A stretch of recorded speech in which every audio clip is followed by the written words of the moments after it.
Hey everyone, welcome to another episode of Table Talk. I'm your host, Jake Combs, and today we're doing the final part in our 7-part Cities of Sigmar unboxing video. This one is going to be looking at Tahlia Vedra and her Manticore mount.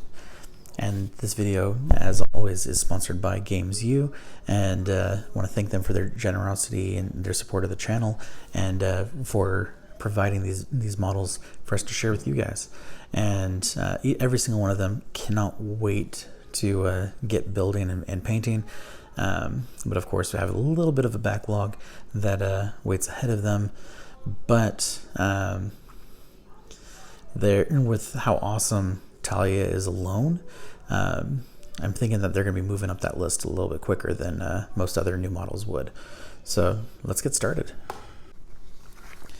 So we have our multi-tone assembly guide as well. Now, one thing I noticed on the back of the box is that there are at least 2 variants or 2 versions that you can choose from.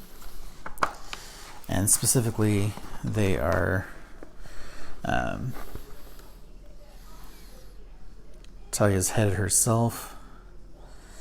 And what's interesting is like the way she's kind of standing over the saddle. Basically, if you remove that saddle, it looks like she'd be able to stand just on a mini by herself and kind of command the same respect from her troops. Now there's 3 different, actually it looks like 4 different handheld weapons that she can have. And then it looked like on the back of the box 2 different heads, one fully helmed, one partially helmed, it looked like. And just having the severed skulls, or not skulls, but heads in there.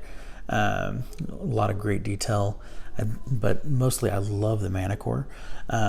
So much detail there, and cannot wait to get this guy painted. But I mean, looking at the actual scorpion tail of the Manticore.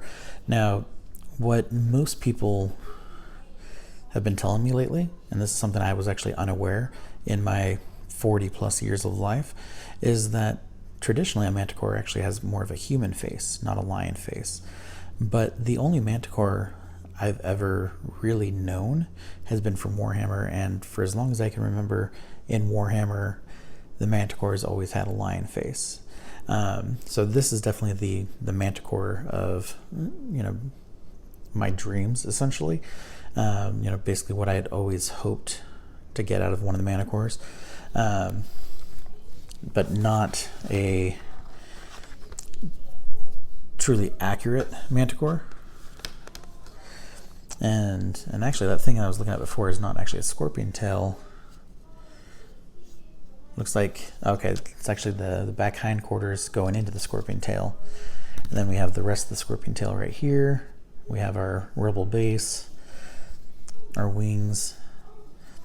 Just absolutely one of the best models I think they've come out with in years. And in fact, when they did the voting for the model of the year on the Games Workshop community website, this was actually the one that got my vote. This model, absolutely love it. I think the sculptors did an amazing job on her and her beast, and I cannot wait to get started on painting this one. Absolutely fantastic.